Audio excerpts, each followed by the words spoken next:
Good morning, or depending on when you're watching this, good afternoon, good evening, or good night. My name is Ross, and as always told, I had a voice of radio.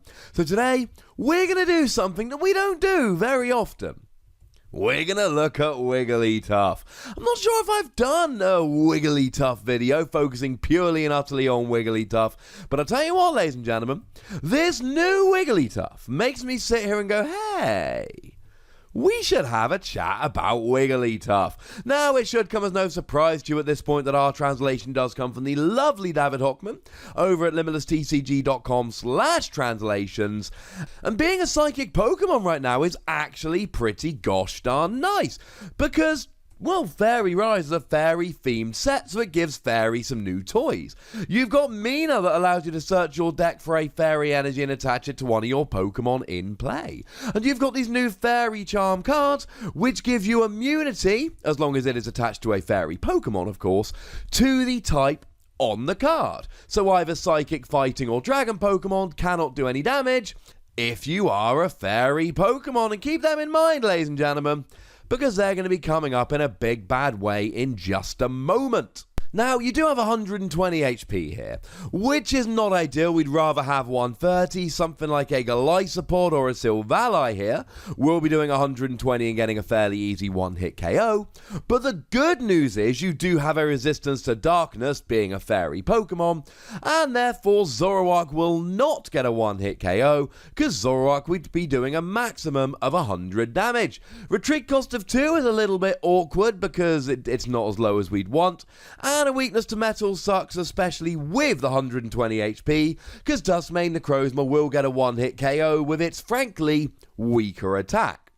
And of course, being a fairy Pokemon means you are hitting weakness against stuff like Rayquaza and Ultra Necrozma, so in that respect it could be an awful lot worse.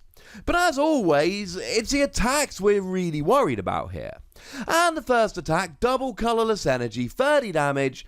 During your opponent's next turn, this Pokemon takes 30 less damage. It's fine, but it's not particularly exciting. Now, if you want to go glass half full, you can use a double colourless energy here. So this can be gotten going in a single turn, which is very nice. And the reducing damage done by 30 is good, because it essentially gives you 150 HP next turn, 170 against a darkness Pokemon where you've got resistance, and if you're against a Pokemon that's not doing much damage, then you'll be fine. So let's say, for argument's sake, you come across a Buzzwole, and their Diancie Prism Star is prized, so they're only doing 30 damage to the active with Jet Punch, and you start using this with your opponent's doing nothing to you. I mean, Golisopod has got Armor Press, which reduces damage done by 20, and that sees a fair amount of use in Golisopod decks, but then again, you're doing 100 damage, and doing 100 damage is a heck of a lot better than doing 30 damage. It's just not very good. Now, if you add a Choice Band, you're up to 60 damage, and then if you hit for weakness, you're up to 120. You probably won't be using Choice Band, as we'll see in a moment, but just if you do. And 120 damage against something like a Rayquaza or an Ultra Necrozma is a decent amount of damage, and it is likely to, get you closer to actually getting all of those KOs. Though it's only 60 to a non-GX. Fine, there's going to be the odd Jangmo-O that's got 60 HP and a weakness to Fairy, and there are some other Pokemon running around that fit that description, but there aren't terribly many. Honestly, this is just like Leaf Guard on the old Jumpluff card, and that is to say, it doesn't do much damage, but if you can take a KO with this, you should always try and take a KO with this, because, well, if you get in a KO anyway, you might as well reduce a little bit of damage next turn. Not stunning, but a nice little attack. It's there if you need it. It's not a reason to play the card, but it's a nice benefit to having the card. But the main attack here is apparently called Decorate Winter, which I like very much indeed. Fairy double colourless, 70 damage. If this Pokemon has a Pokemon tool with Fairy Charm in its name attached to it, this attack does 70 more damage.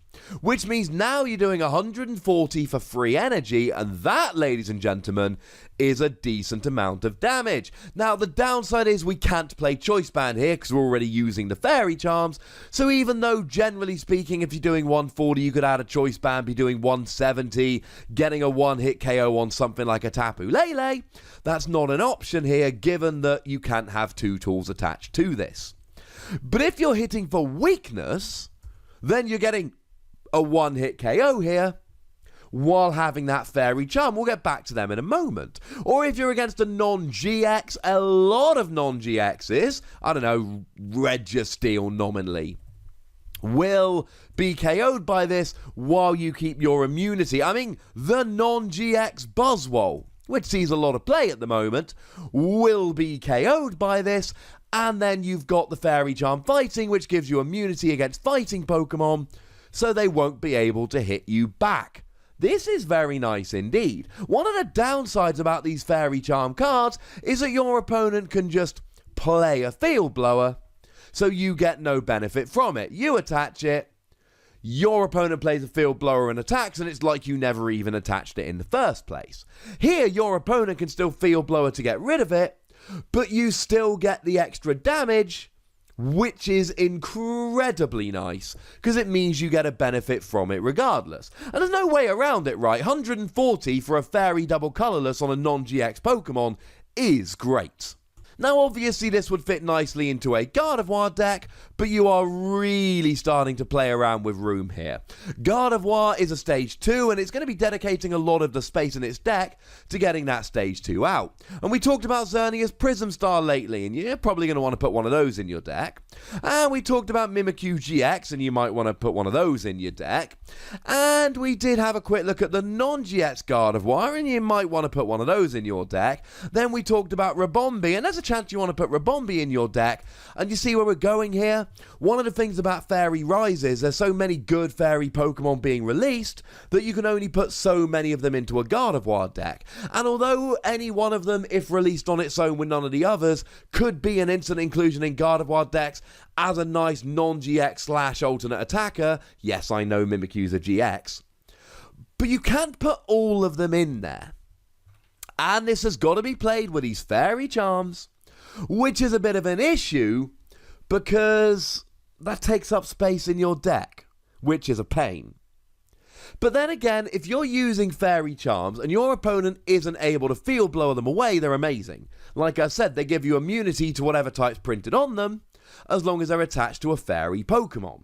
So if you come across a Buzzwole deck and they can't draw their Field Blowers, or better yet, they've run out of Field Blower, or better yet, and in a year, this could be true, Field Blower's rotated out and there's no good way to get rid of tools, then all of a sudden Wigglytuff becomes broken. Because you're sitting there hitting for 140 every turn while having immunity. Buzzwole decks tend to play Baby Buzzwole, hey Nick, or they tend to play Lycanroc. They don't tend to play many non-fighting things, which means if you get a Fairy Charm Fighting attached to it, you essentially get immunity to their entire deck, while hitting for 140 a turn. That is amazing. Even if they're playing Field Blower, they have got to draw that Field Blower right now.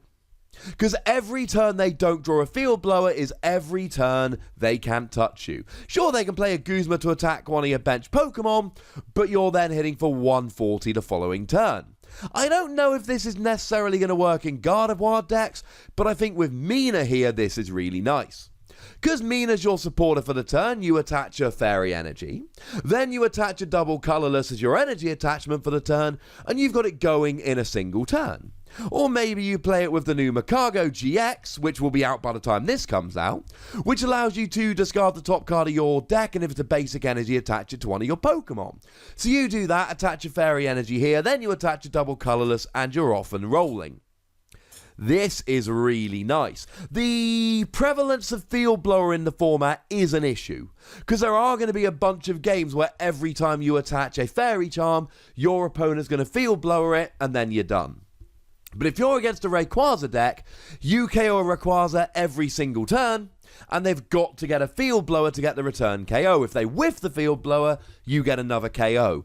Every turn they whiff the field blower is another turn you get a KO without being KO'd back. This could work.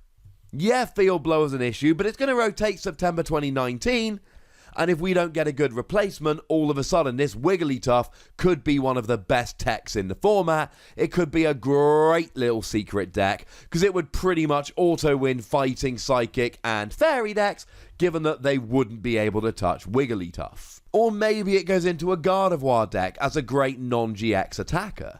Or maybe it gets put into a deck of a bunch of other Pokemon, because 140 damage for 2 energy attachments on a non-GX that has immunity to 3 types of Pokemon, that's worth playing around with. For the time being, I'm going to be giving Wigglytuff 3 Wossies, but that comes with a giant caveat. If we ever end up in a format where it's much more difficult to get rid of these Pokemon tools, i.e. Field Blower rotates without getting a good replacement, this becomes better and better and better and better and better. But ladies and gentlemen, for the time being, I would like to hear from you guys. Tell me what you think about Wigglytuff. Do you think it's going to be amazing? Or do you think Field Blower is just going to be too much for it to handle? Go nuts in the comment section, but remember the rules. Be nice. Make sure you like this video, subscribe to this channel, follow me on Twitter at @TheWassy, and Twitch for some live action at twitch.tv/PTCGRadio. If you want to support the channel, get some bonus podcasts and all of that, head on over to patreon.com/PTCGRadio, where you can do exactly that. But by far the most important thing, as always, is to look after yourselves. Until next time. Thank you very much for watching. My name's Ross, and you've been watching PTCG Radio.